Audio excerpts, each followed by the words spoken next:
Intorno a mezzogiorno, proprio lì, nei pressi della strada vicinale Serra di Lioni, una zona che alcuni di voi conosceranno anche come frazione di Lioni, si è verificato un bruttissimo incidente. Qui una donna alla guida della sua auto, per cause che sono ancora tutte da accertare, e su questo torneremo tra poco, ha perso il controllo del veicolo. La macchina è andata a sbattere violentemente contro un muro e l'impatto è stato così forte che l'auto si è letteralmente ribaltata in mezzo alla carreggiata.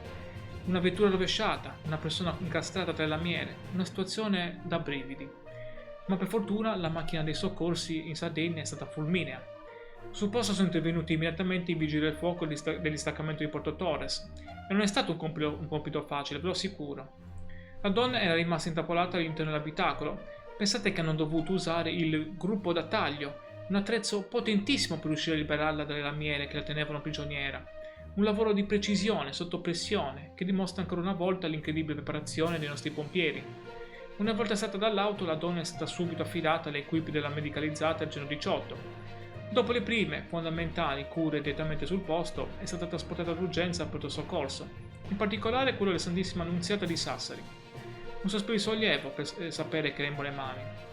Dopo aver salvato la donna, i caschi rossi, i vigili del fuoco, hanno anche provveduto a mettere in sicurezza tutta l'area e la vettura per evitare ulteriori pericoli.